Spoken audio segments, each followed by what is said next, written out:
24 மணித்தியாலங்களுக்குள் ஈரானை விட்டு வெளியேறி விடுங்கள் என்றும் யாரும் ஈரானுக்கு பயணிக்க கூடாது என்றும் சீனாவும் இந்தியாவும் வெளியிட்டிருக்கக்கூடிய அவசர எச்சரிக்கைகளும் இஸ்ரேலி ஆக்கிரமிப்பிலிருந்தும் மத்திய கிழக்கு பிராந்தியத்திலிருந்தும் அவசரமாக வெளியேறும் அமெரிக்கர்களும் ஈரானுக்கு எதிரான அடுத்த கட்ட தாக்குதல்களை ஆரம்பிப்பதற்கு தயாராக இருக்கக்கூடிய அமெரிக்காவின் ஒட்டுமொத்த படைகளும் அமெரிக்காவின் அடுத்த கட்ட போருக்கு முழுமையாக தயாராக இருக்கக்கூடிய ஈரானின் முப்படைகளும் தரமான நடவடிக்கைகளும் பேச்சுவார்த்தைக்கு இணங்காத ஈரானிய தலைமைகளை படுகொலை செய்வதாக அறிவித்திருக்கக்கூடிய டொனால்ட் ட்ரம்பும் தரமான தந்திரமான காய் நகர்த்தல்களை மேற்கொண்டு உறுதியான நிலைப்பாட்டை வெளிப்படுத்தி இருக்கக்கூடிய IRGC இராணுவத்தின் தலைமை தளபதியும் ஈரானுக்கு எதிரான முற்றுகையை தொடர்ந்து ஈரானுக்கு சொந்தமான சிறிய படகுகளையும் இலக்கு வைத்து தாக்குதல்களை மேற்கொள்வதற்கு திட்டமிட்டுள்ள டொனால்ட் ட்ரம்பும் ஹெர்மோஸ் ஜலசந்தி பிரதேசத்திற்குள்ளே நுழையப்போகும் அமெரிக்க கப்பல்களையும் போர்க்கப்பல்களையும் மூழ்கடிப்பதற்கு தயாராக இருக்கக்கூடிய ஈரானிய கடற்படையினரும் 2 போர்க்கப்பல்களுக்கு எதிராக மேற்கொள்ளப்பட்டிருந்த உச்ச தாக்குதல்களும்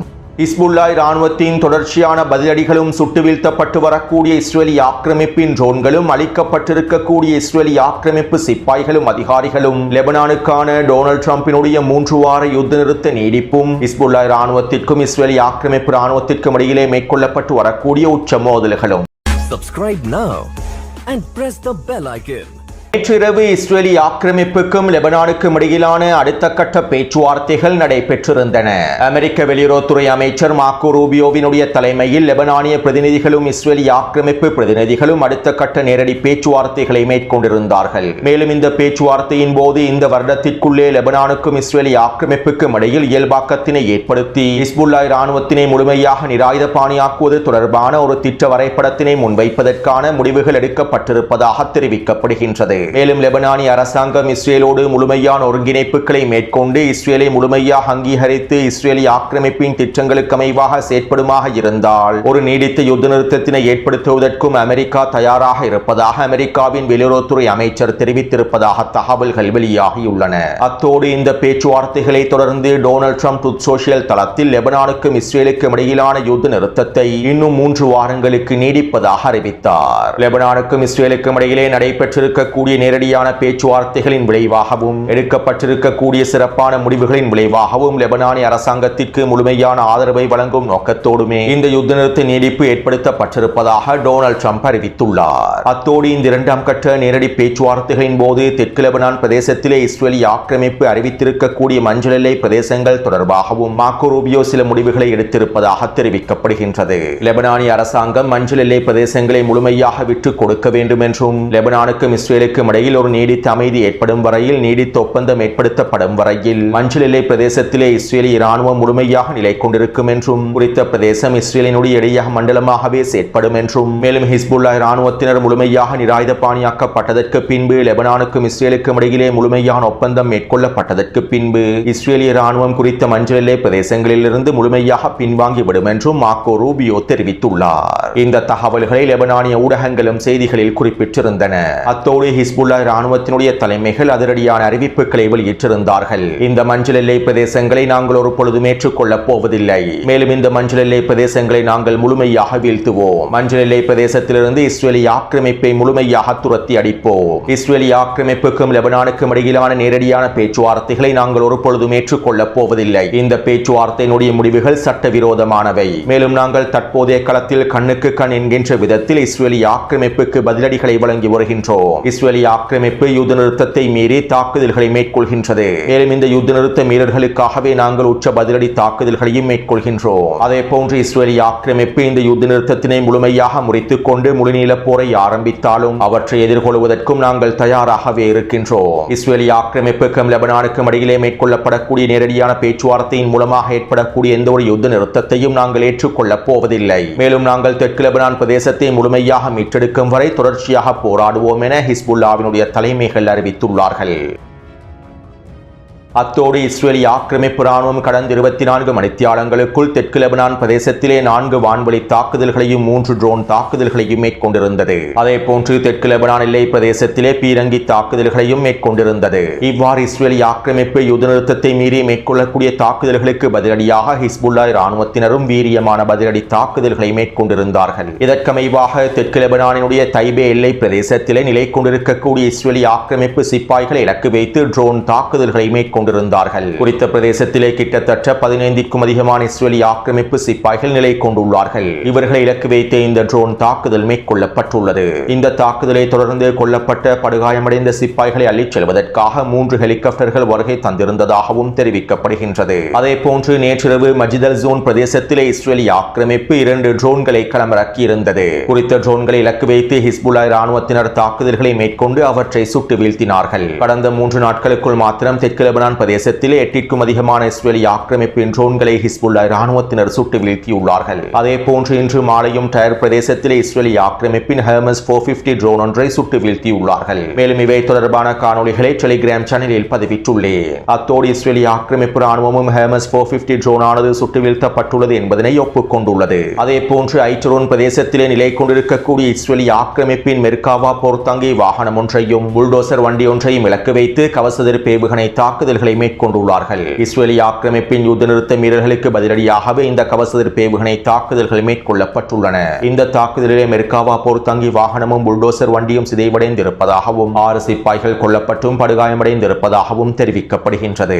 அதேபோன்று பிஞ்சபில் பிரதேசத்திலிருந்து பின்வாங்கி எல்லை பகுதியில் நிலை கொண்டிருக்கக்கூடிய இஸ்ரேலிய ஆக்கிரமிப்பின் 3 படைப்பிரிவுகளை சுற்றி வளைத்து பீரங்கி தாக்குதல்களை மேற்கொண்டுள்ளார்கள். மேலும் குறித்த பிரதேசத்தில் நிலை கொண்டிருக்கக்கூடிய இஸ்ரேலிய ஆக்கிரமிப்பு சிப்பாய்களுக்கு எதிராக டசன் கணக்கான கவசதிருப்பு ஏவுகணை தாக்குதல்களையும் மேற்கொண்டுள்ளார்கள். ஹிஸ்புல்லா இராணுவத்தின் ரத்வான் படைப்பிரிவினரே குறித்த பிரதேசத்திற்குள் ஊடுருவி இந்த தாக்குதல்களை மேற்கொண்டிருப்பதாகவும் இதனால் இஸ்ரேலிய ஆக்கிரமிப்பு ராணுவ சிப்பாய்களுக்கு அதிகளவான உயிரிழப்புகள் ஏற்படுத்தப்பட்டிருப்பதாகவும் தெரிவிக்கப்படுகின்றது.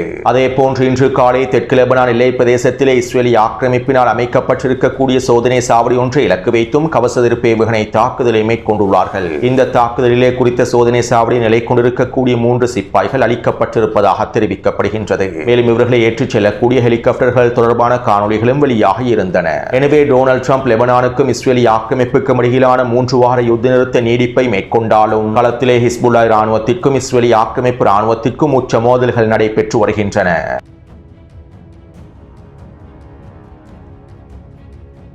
ஹெர்மூஸ் ஜலசந்தி பிரதேசத்தை முழுமையாக திறப்பதற்காக பிரித்தானியாவும் பிரான்சும் ஜெர்மனியும் ஒன்றிணைந்து அடுத்த கட்ட வேலை திட்டங்களை முன்னெடுத்து வருகின்றார்கள். அதாவது சர்வதேசத்திற்கு காண்பிப்பதற்காக ஹெர்மூஸ் ஜலசந்தி பிரதேசத்தினை திறப்பதற்கான வேலை திட்டங்களை நாங்கள் மேற்கொண்டு வருகின்றோம் என்று காண்பிப்பதற்காக இந்த 3 நாடுகளும் ஏனைய 40க்கும் அதிகமான நாடுகளையும் ஒன்றிணைந்து பேச்சுவார்த்தைகளை மேற்கொண்டு வருகின்றார்கள். மேலும் இந்த வாரமும் இந்த பேச்சுவார்த்தைகளின் அடுத்த கட்டம் நடைபெற இருப்பதாக தெரிவிக்கப்படுகின்றது. அத்தோடு இந்த பேச்சுவார்த்தைகளில் உக்ரைனிய ஜனாதிபதி ஜெலன்ஸ்கியும் கலந்து கொண்டுள்ளார். மேலும் ஹெர்மூஸ் ஜலசந்தி பிரதேசத்தினை திறப்பதற்கு உக்ரைன் முழுமையான ஆதரவை வழங்குவதாகவும் ஹெர்மூஸ் ஜலசந்தி பிரதேசத்தில் இருக்கக்கூடிய கன்னிவெடிகளை நீக்குவதற்கும் உக்ரைன் தயாராக இருப்பதாகவும் இதற்கான தொழில்நுட்பங்களையும் வேலை திட்டங்களையும் ஐரோப்பிய நாடுகளோடு பகிர்ந்து கொள்வதற்கு முழுமையாக தயாராக இருப்பதாகவும் தெரிவித்துள்ளார்.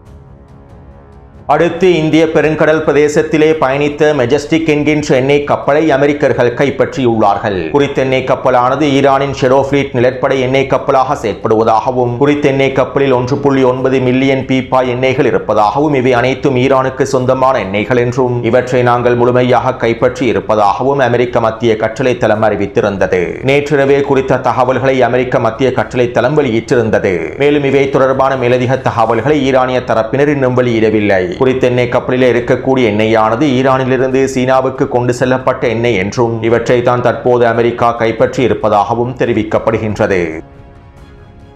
அடுத்து ஹெர்மூஸ் ஜலசந்தி பிரதேசத்திலே வைக்கப்பட்டிருக்கக்கூடிய கன்னிவெடிகள் தொடர்பாக அமெரிக்க இராணுவம் காங்கிரஸ் சபையில் ஒரு தனியான அறிக்கை ஒன்றை சமர்ப்பித்துள்ளது. மேலும் குறித்த அறிக்கை தொடர்பான பல தகவல்கள் தற்போது வெளியாகியுள்ளன. ஹெர்மூஸ் ஜலசந்தி பிரதேசத்திலும் அதற்கு அருகாமையில் இருக்கக்கூடிய பகுதிகளிலும் ஈரான் 100க்கும் அதிகமான கன்னிவெடிகளை முழுமையாக பதித்திருக்கலாம். அவற்றில் சில கன்னிவெடிகளை கண்டுபிடிக்காமல் இருக்க வேண்டும் என்பதற்காக GPS தொழில்நுட்பத்தினை பயன்படுத்தி குறித்த கன்னிவெடிகளை ஈரான் நகர்த்தி வருகின்றது. GPS தொழில்நுட்பத்தின் மூலமாக குறித்த கன்னிவெடிகளை ஈரானியர்கள் தொலைவில் இருந்தே நகர்த்தி வருகின்றார்கள். இதனால் கன்னிவெடிகளை அவசரமாக கண்டுபிடித்து நீக்குவது ஒரு மிகவும் சிக்கலான விடயமாகும். அதே போன்று அதிகளவான சிறிய அளவிலான கன்னிவெடிகள் ஈரானிய கடற்படையிடம் இருக்கக்கூடிய சிறிய படகுகள் மூலமாக மேற்கொள்ளப்படுகின்றன.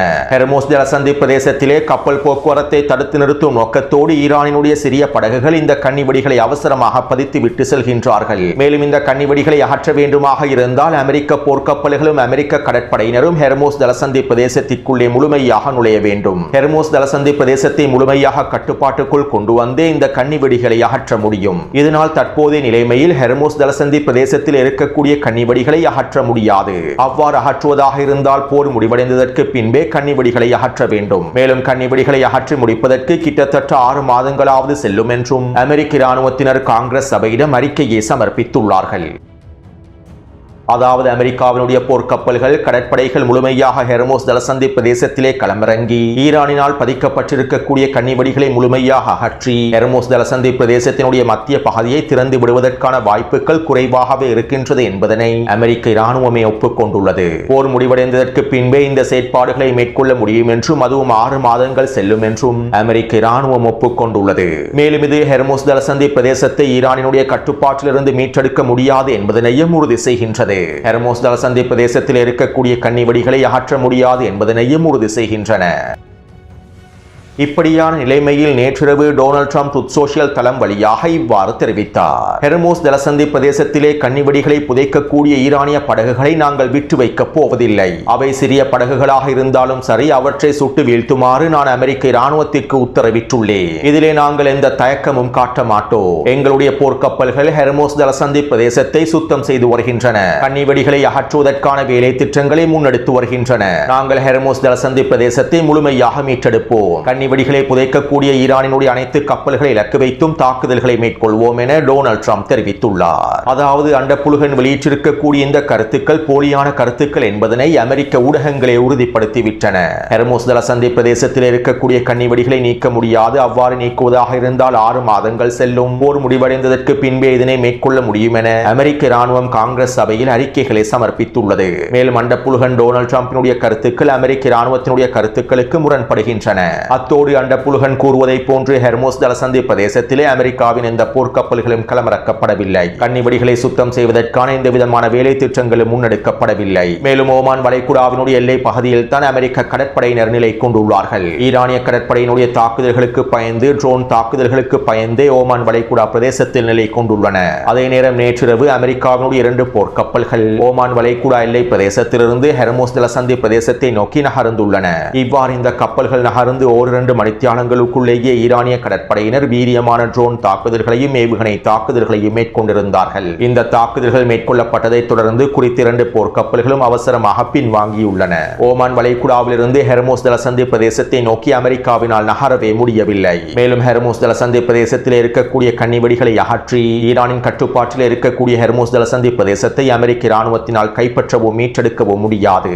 அதே நேரம் தற்போது அண்டப்புழுகன் ஈரானினுடைய சிறிய படகுகளை இலக்கு வைத்து தாக்குதல்களை மேற்கொள்ளுமாறு உத்தரவிட்டுள்ளார். அதாவது ஈரான் 2 சரக்கு கப்பல்களை கைப்பற்றுவதற்கு இந்த சிறிய படகுகளையே, வேக படகுகளையே பயன்படுத்தியது. இதனாலேயே தற்போது டொனால்ட் ட்ரம்ப் இந்த சிறிய படகுகளை இலக்கு வைத்து தாக்குதல்களை மேற்கொள்ளுமாறு உத்தரவிட்டுள்ளார். கன்னிவெடிகளை அகற்றுவதற்காகத்தான் இந்த சிறிய படகுகள் பயன்படுத்தப்படுகின்றது என்று கூறி ஈரானினுடைய சிறிய படகுகளை இலக்கு வைத்து தாக்குதல்களை மேற்கொள்வதற்கே இந்த வேலை திட்டங்களை முன்னெடுத்துள்ளார். இருப்பினும் இந்த வேக படகுகளை இலக்கு வைத்து தாக்குதல்களை மேற்கொள்வது அவ்வளவு இலகுவானதல்ல. ஹெர்மோஸ் ஜலசந்தி பிரதேசம் என்பது சிறிய பிரதேசமாகும். மேலும் இந்த பிரதேசத்திற்குள்ளே ஈரானினுடைய சிறிய வேக படகுகளை தொடர்ச்சியாக கண்காணித்து தாக்குதல்களை மேற்கொள்ள முடியாது. அவ்வாறு தாக்குதல்களை மேற்கொள்வது ஹெர்மோஸ் ஜலசந்தி பிரதேசத்தில் நிலை கொண்டிருக்கக்கூடிய ஏனைய கப்பல்களுக்கு மிகப்பெரிய ஆபத்தை ஏற்படுத்திவிடும். எனவே அமெரிக்கா ஹெர்மோஸ் ஜலசந்தி பிரதேசத்தில் எதனையும் சாதிக்க முடியாமல் முழுமையாக சிக்கிக் கொண்டுள்ளது. அடுத்து டொனால்ட் ட்ரம்ப் ட்ரூத் சோஷியல் தளத்தில் இவ்வாறு தெரிவித்தார். தங்களுடைய தலைவர் யார் என்பதை தெரிவு செய்வதில் ஈரானியர்கள் சிரமப்படுகின்றார்கள். போர்க்களத்தில் தோற்றுக் கொண்டிருக்கக்கூடிய ஈரானின் கடும் போக்காளர்களுக்கும் மிதவாதிகளுக்கும் இடையிலே முருகல் நிலைகள் தொடர்கின்றன. இவர்களுக்கிடையிலான உள்மோதல் பைத்தியக்காரத்தனமானதாகும். மேலும் ஈரானிய அரச தலைமைகளுக்குள் 2 பிரிவுகள் இருந்தால், ஒரு பிரிவினர் பேச்சுவார்த்தைகளை விரும்பாவிட்டால் அவ்வாறு பேச்சுவார்த்தைகளை, ஒப்பந்தங்களை விரும்பாத பிரிவினரை கொன்றுவிடுவோம். ஹெர்மோஸ் ஜலசந்தி பிரதேசமானது எங்களுடைய கட்டுப்பாட்டில் இருக்கின்றது. ஈரானிய ராணுவம் மிகப்பெரிய தோல்வியை நோக்கி நகர்கின்றது. மேலும் நாங்கள் களத்திலே வெற்றியை நோக்கி பயணிக்கின்றோம் என டொனால்ட் ட்ரம்ப் தெரிவித்திருந்தார். அதாவது ஈரானிய தலைமைகளிடத்திலே பிரிவுகள் ஏற்பட்டிருப்பதாகவும், ஒரு பிரிவினர் ஒப்பந்தத்தை ஏற்றுக்கொள்ளவில்லை என்றும், இன்னும் ஒரு பிரிவினர் பேச்சுவார்த்தைக்கு சென்று ஒப்பந்தத்தை முடிக்க வேண்டும் என்று கூறுவதாகவும், இதனால் தற்போது ஒப்பந்தத்தை ஏற்றுக்கொள்ளாதவர்களை இலக்கு வைத்து தாக்குதல்களை மேற்கொள்ளப் போவதாகவும், அவர்களை படுகொலை செய்ய போவதாகவும் டொனால்ட் ட்ரம்ப் அறிவித்துள்ளார். டொனால்ட் ட்ரம்பினுடைய இந்த அறிவிப்பை தொடர்ந்து ஈரானிய பாராளுமன்றத்தின் சபாநாயகர் மாநகர் முகமது கலிபாஃப் அவர்கள் இவ்வாறு தெரிவித்தார். நாங்கள் அனைவரும் ஈரானியர்கள் மற்றும் புரட்சியாளர்கள். எங்கள் அனைவர்களுக்கும் ஒரே கடவுள், ஒரே தலைவர், ஒரே தேசம் மற்றும் ஒரே பாதையே காணப்படுகின்றது. மேலும் நாங்கள் அனைவர்களும் பயணிக்கக்கூடிய பாதை ஈரானினுடைய வெற்றி பாதையாகும். மேலும் இந்த பாதையானது எங்களுடைய உயிரை விடவும் மேலானது என்று முகமது கலிபாஃப் அவர்கள் தெரிவித்துள்ளார். அத்தோடு இந்த விடயங்கள் தொடர்பாக கடந்த வாரமே நான் காணொளிகளில் சில முக்கியமான தகவல்களை பதிவிட்டிருந்தேன். அதாவது ஈரானுக்கும் அமெரிக்காவுக்கும் இடையிலான ஒட்டுமொத்த பேச்சுவார்த்தைகளுடைய கட்டமைப்புகளையும் IRGC ராணுவம் தங்களுடைய கட்டுப்பாட்டுக்கு கீழால் கொண்டு வந்துள்ளது என்கின்ற தகவல்களை குறிப்பிட்டிருந்தேன். ஈரானிய ஜனாதிபதி மசூத் பெதஷ்கியானும் அவருடைய சீர்திருத்த அரசாங்கத்தில் இருக்கக்கூடிய ஒரு சில புள்ளிகளும் பேச்சுவார்த்தைகள் மூலமாக முடிவுகளை எட்ட முடியும் என நினைத்தார்கள். மேலும் அமெரிக்கா இந்த பேச்சுவார்த்தைகளை தங்களுக்கு சாதகமாகவே பயன்படுத்திக் கொள்கின்றது. ஈரானிய தலைமைகளை படுகொலை செய்வதற்காகவும் ஈரானுக்குள்ளே மிகப்பெரிய தரைவழி தாக்குதலை மேற்கொள்வதற்காகவுமே அமெரிக்கா இந்த பேச்சுவார்த்தைகளை பயன்படுத்திக் கொள்கின்றது. ரஷ்யாவினுடைய பாதுகாப்பு சபைகளும் இந்த உளவு தகவல்களை வெளியிட்டிருந்தார்கள். இவ்வாறு அமெரிக்காவினுடைய பேச்சுவார்த்தைக்கு பின்னால் சூழ்ச்சி திட்டங்கள் இருப்பதை உணர்ந்து கொண்டதற்கு பின்பே இந்த பேச்சுவார்த்தை கட்டமைப்புகள் அனைத்தையும் செயற்பாடுகள் அனைத்தையும் IRGC ராணுவம் தங்களுடைய கட்டுப்பாட்டுக்கு கீழால் கொண்டு வந்தார்கள். ஈரானிய உச்ச தலைவருக்கு கீழாலேயே IRGC ராணுவம் இயங்குகின்றது. இன்னும் தெளிவாக குறிப்பிடுவதாக இருந்தால் இந்த பேச்சுவார்த்தை சூழ்ச்சி திட்டங்களுக்குள் ஈரானிய தலைமைகள் சிக்கிக் கொள்ளக்கூடாது என்பதற்காகவும் அமெரிக்காவினுடைய சூழ்ச்சி திட்டங்களை முறியடிக்க வேண்டும் என்பதற்காகவுமே IRGC ராணுவத்தினுடைய தலைமை தளபதி பேச்சுவார்த்தையினுடைய அனைத்து விதமான கட்டமைப்புகளையும் இராணுவத்திற்கு கீழால் IRGC ராணுவத்திற்கு கீழால் கொண்டு வந்தார். ஈரானிய உச்ச தலைவர் முஜ்தபா கமேனி அவர்களுடைய வழிகாட்டுதலுக்கு அமைவாகவே இவை அனைத்தும் நடைபெற்றுள்ளன. மேலும் மசூத் பெதஷ்கியானாக இருந்தாலும் அவருடைய அரசாங்க புள்ளிகளாக இருந்தாலும் ஈரானிய உச்ச தலைவருடைய கட்டளையை மீறி எதுவுமே செய்ய முடியாது. ஈரானினுடைய அரசியல் கட்டமைப்பு அவ்வாறு தான் அமைக்கப்பட்டுள்ளது. அத்தோடு இந்த யுத்த நிறுத்த காலப்பகுதியில் ஈரானினுடைய உச்ச தலைவர் முஜ்தபா கமேனி அவர்கள் வெளியிலே வரவில்லை. அமெரிக்காவினுடைய சூழ்ச்சி திட்டங்களுக்குள் சிக்கிக் கொள்ளக்கூடாது என்பதற்காகவே அவர் பாதுகாப்பாக வைக்கப்பட்டிருந்தார். மேலும் ஈரானிய IRGC ராணுவத்தின் தலைமை தளபதியான அகமது வாஹிதி அவர்களுக்கே முழுமையான பொறுப்பை வழங்கியிருந்தார். இதற்கமைவாகவே IRGC ராணுவத்தின் தலைமை அதிகாரி அகமது வாஹிதி அவர்கள் பேச்சுவார்த்தையினுடைய ஒட்டுமொத்த கட்டமைப்புகளையும் தங்களுடைய கட்டுப்பாட்டுக்கு கீழால் கொண்டு வந்தார்கள். மேலும் நிபந்தனைகளை ஏற்றுக்கொள்ளாமல் இரண்டாம் சுற்று பேச்சுவார்த்தைகளுக்கு யாருமே பாகிஸ்தானுக்கு செல்ல போவதில்லை என்கின்ற முடிவுகளையும் அவர்கள் எடுத்திருந்தார்கள். அமெரிக்காவும் இஸ்ரேலிய ஆக்கிரமிப்பும் பாகிஸ்தானை பயன்படுத்தி பேச்சுவார்த்தை மேசையில் ஈரானை அமர்த்தி ஈரானிய தலைமைகள் தொடர்பான உளவு தகவல்களை பெற்றுக்கொண்டு அவர்களுக்கு எதிரான தாக்குதல்களை மேற்கொள்வதற்கே பேச்சுவார்த்தை மேசையை பயன்படுத்துவதற்கு திட்டமிட்டிருந்தார்கள். மேலும் இந்த திட்டங்களை முறியடிக்கும் நோக்கத்தோடு ஈரானிய IRGC ராணுவத்தின் தலைமை தளபதி அகமது வாஹிதி அவர்கள் அனைத்து விதமான காய் நகர்த்தல்களையும் மேற்கொண்டார்கள். இதனால் தற்போது அமெரிக்காவுக்கு IRGC ராணுவத்தினுடைய தலைமை தளபதி மிகப்பெரிய சவாலாக மாறிவிட்டார். ஒட்டுமொத்த பேச்சுவார்த்தை கட்டமைப்புகளும் ஈரானிய IRGC ராணுவத்தின் கட்டுப்பாட்டுக்கு கீழால் கொண்டு வரப்பட்டதனால் தலைமை தளபதி அகமது வாஹிதி அவர்களுடைய கட்டுப்பாட்டுக்கு கீழால் கொண்டு வரப்பட்டதனால் அமெரிக்காவுக்கும் இஸ்ரேலிய ஆக்கிரமிப்புக்கும் அவர்களுடைய சூழ்ச்சி திட்டங்களை நடைமுறைப்படுத்த முடியவில்லை. இந்த தோல்வியின் விளைவாகவே தற்போது டொனால்ட் ட்ரம்ப் IRGC ராணுவத்திற்கும் அரசியல் தலைமைகளுக்கும் இடையில் பிளவுகள் ஏற்பட்டிருப்பதாகவும் பிரச்சாரங்களை ஆரம்பித்துள்ளார். உண்மையில் IRGC ராணுவத்திற்கும் அரசியல் தலைமைகளுக்கும் எந்த பிளவுகளும் இல்லை. ஈரானினுடைய அரசியல் கட்டமைப்பு, பாதுகாப்பு கட்டமைப்பு எவ்வாறு இயங்குகின்றது என்பதனை தெளிவாக புரிந்து கொண்டிருக்கக்கூடிய ஒரு நபருக்கு ஈரானிய உச்ச தலைவருக்கு கீழால் IRGC ராணுவம் எவ்வாறு செயற்படுகின்றது என்பதனை தெளிவாக புரிந்து கொள்ள முடியும். எனவே இந்த சந்தர்ப்பத்தில் ஈரானுக்குள்ளே பிளவுகள் ஏற்பட்டிருக்கின்றது என்கின்ற பிரச்சாரங்களை மேற்கொண்டால், ஈரானிய தலைமைகள் பிளவடைந்துள்ளார்கள் என்கின்ற பிரச்சாரங்களை மேற்கொண்டால், ஈரானிய தலைமைகள் பேச்சுவார்த்தை மேசையில் அமர்வார்கள் என்கின்றதன் அடிப்படையிலேயே இந்த பிரச்சாரங்கள் மேற்கொள்ளப்படுகின்றன. அத்தோடு ஈரானுக்கு எதிரான அடுத்த கட்ட தாக்குதல்களை நியாயப்படுத்துவதற்காகவும் டொனால்ட் ட்ரம்பும் அவருடைய நிர்வாகமும் இவ்வாறான போலி பிரச்சாரங்களை மேற்கொள்கின்றன. ஒரு பிரிவினர் ஒப்பந்தத்தை ஏற்றுக்கொள்வதற்கு முழுமையான சம்மதத்தினை வழங்கிவிட்டார்கள். இதனால் நாங்கள் அவர்கள் இலக்கு வைத்து தாக்குதல்களை மேற்கொண்டு அவர்களை படுகொலை செய்துவிட்டால் ஈரானுடனான போரானது முடிவுக்கு வந்துவிடும். ஈரானை எங்களுக்கு முடிவுக்கு கொண்டு வந்து விடலாம் என ஈரானுக்கு எதிரான அடுத்த கட்ட போரை நியாயப்படுத்துவதற்கான பிரச்சாரங்களையே மேற்கொள்கின்றார்கள்.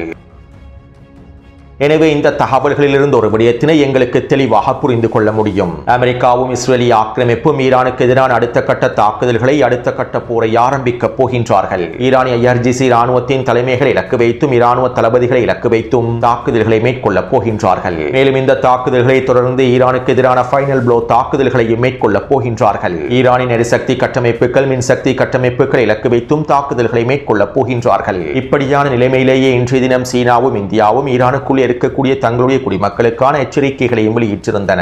இன்னும் 24 மணித்தியாலங்களுக்குள் ஈரானுக்குள்ளே இருக்கக்கூடிய தங்களுடைய குடிமக்கள் அனைவரும் முழுமையாக வெளியேறிவிட வேண்டும் என்றும், யாரும் ஈரானுக்கு பயணிக்க கூடாது என்றும், ஈரானுக்கு பயணிப்பது மிகப்பெரிய ஆபத்தை ஏற்படுத்திவிடும் என்றும் சீனாவும் இந்தியாவும் எச்சரிக்கைகளை வெளியிட்டுள்ளன. அத்தோடு அமெரிக்காவின் ஜார்ஜ் டபிள்யூ புஷ் போர்க்கப்பலானது இன்றைய தினம் அரேபிய கடல் பிரதேசத்திற்கு அருகாமையில் நுழைந்து விட்டது. மேலும் கடந்த 48 மணி நேரமாக அமெரிக்காவினுடைய போர் விமானங்களும் எரிபொருள் நிரப்பு விமானங்களும் மத்திய கிழக்கை நோக்கி நகர்த்தப்பட்டு வருகின்றன.